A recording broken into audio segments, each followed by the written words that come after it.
Hello everyone, welcome to my বউস channel Apna kitchen. আজ বউ শরীরটা খারাপ বলে আমাকে বলতে হচ্ছে। আমরা আজকে বানাবো দই কাতলা ইলিশ সর্ষে দিয়ে। তো এইসব জিনিস লাগে। প্রথমে আমরা একটু প্যানে তেল গরম করে নেবো। ভালোভাবে একটু তেলটা গরম করবো যাতে মাছটা ভালোভাবে ফ্রাইটা হয়ে যায় আর যাতে লেগে না যায়। প্রথমে আমরা মাছের সাথে একটু হলুদ আর লবণ মিশিয়ে নেবো ভালো করে। প্যানটা গরম হলে আস্তে আস্তে করে আমরা মাছগুলোকে প্যানে দিয়ে দেবো ফ্রাই করার জন্য। কিছুক্ষণ ফ্রাই করার পর বেশি করবেন যাতে তেলটা না ফেটায়। কিছুক্ষণ হওয়ার পর আমরা এটাকে বাটিয়ে নেব। আমার এটা ফাস্ট ফরওয়ার্ডে আছে, তো একটু ব্রাউনিশ কালার হয়ে গেলেই মাছটাকে আমরা তুলে সাইডে একটা বাউলে রেখে দেবো।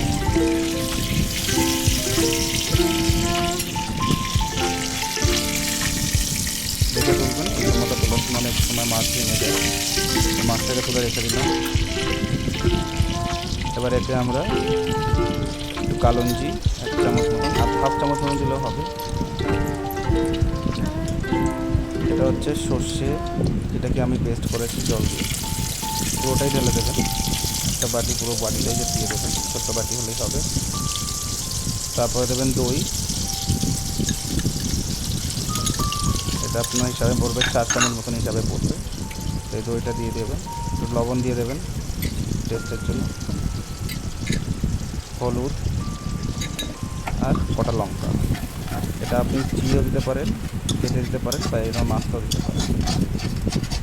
তারপরে একটু নড়িয়ে হালকা একটু এটাকে রাখবেন। তার সাথে সাথেই আমি একটু চিনি দিয়ে দেবো। চিনিটা দিলে একটু টেস্টটা ভালো আসে।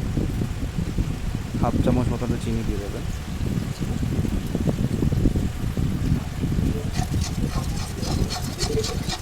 এটা হওয়ার পর হালকা করে স্টার করবো আমরা এটাকে।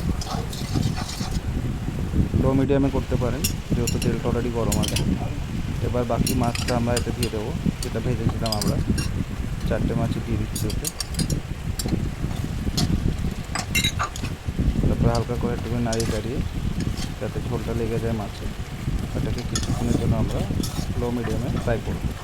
ফ্রাই মানে একটুখানি রেখে দেবো। এটা হওয়ার পর একটা বাউলে রেখে